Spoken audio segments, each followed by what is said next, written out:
Welcome back to Sunrise Daily. It's a Christmas edition. Yes, it's Christmas and you should be happy in spite of all what's going on out there. And if you happen to be watching us from wherever you are watching, well, I'd like to ask you one thing. Well, after you've done downloading the Channels TV app on the Android, iOS, any of those mobile devices, you go through those formats we always tell you after checking the terms and agreement box. Well, I'd like you to take a picture, a selfie, if you will. Let's see if you want to put us in the background, no problems. Send it to us, and then you know how we'll always go ahead and appreciate that, and then we will use it. That's part of your celebrations as well. So we'll look forward to seeing those images from you sooner rather than later. Well, let's get back to our conversation with Lai Mohammed, the Minister of Information, in terms of what's going on out there. Well, fuel scarcity. That's one key one that, a lot of people think, oh, I thought we had the last of this one. But actually, I saw people once upon a time carrying, recently, generator tanks. And I thought, this can't be happening. What's going on? I thought that should have been history by now. Well, I think we also thought that by now we should be able to put that behind us. But unfortunately, there are so many factors that have made it a bit, impossible.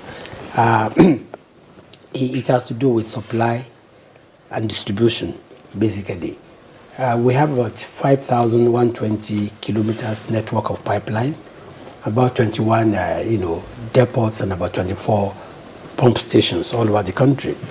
This normally should have been adequate for us to distribute our products. However, the vandalization that has been going on along these pipelines, especially the Atlas Curve and the Mosimi, which actually is supposed to serve, satellite, Mosimi, Ibadan, Ilorin, Ore, have been so vandalized that trucks from Ilorin, Ibadan, Mosimi, and Ore now have to come to Lagos to take product.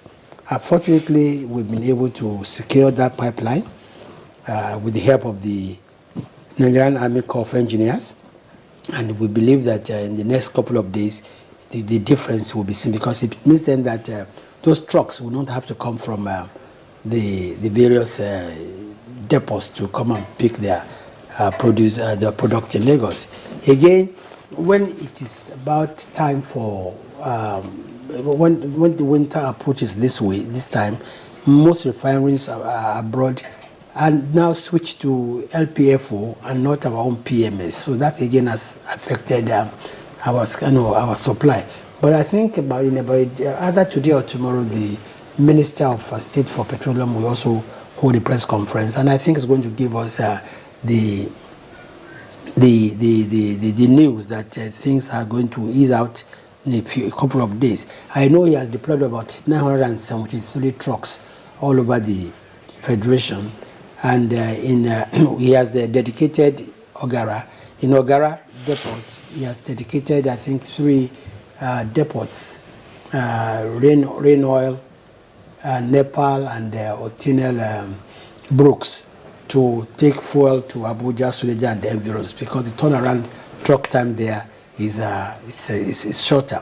But I think overall what is important is that the refineries must be put to work. Once the refineries are put to work, it will lessen the burden and the quantity of fuel that we're going to import.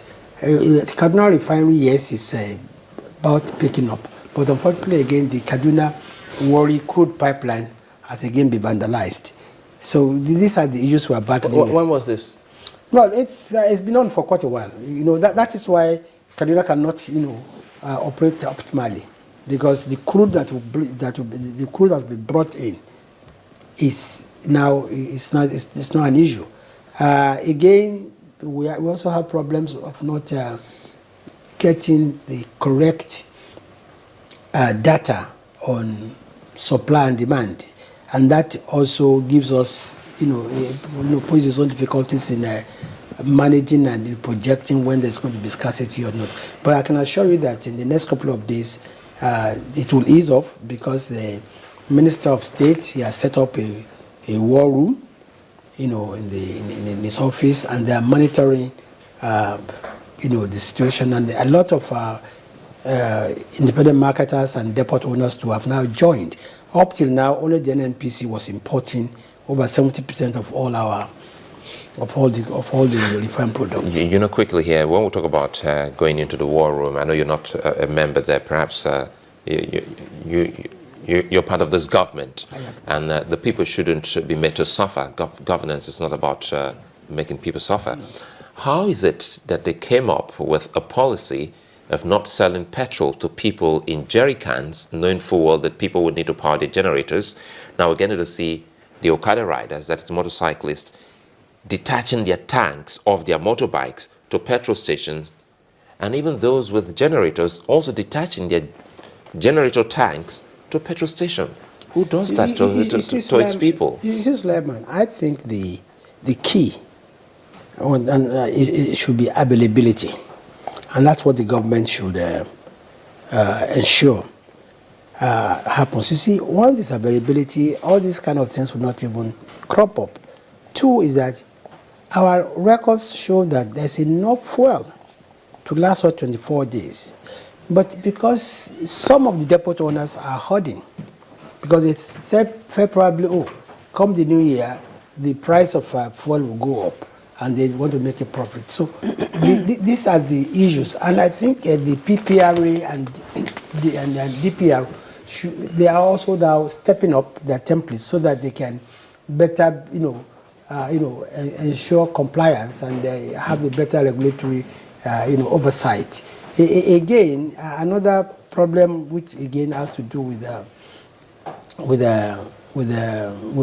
supply is the position of the independent marketers and also their exposure and indebtedness to banks. But in a few days' time, all this will become a thing of the past. But it's quite unfortunate what we see. It's quite a shame that we see people, detaching their tanks. But the policy really was because the government saw that most stations that claimed they didn't have, fuel, they were selling fuel, at night, to people with jerry can who are now who are not only reselling, but were adulterating the product.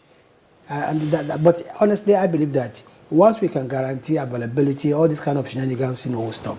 Well, one of the matters that has affected the supply of petrol, some people would say, is the matter of subsidies. And it was seen that the government is still not clear on where it wants to go regarding subsidies. Some people say it's high time the federal government takes it away. For God's sake, the price of crude oil is down now. We should be able to do that without inflicting too much pain on Nigerians. What's the thinking of government in that regard? I think the government is very clear on where it is going. What the government intends to do and has been doing is to really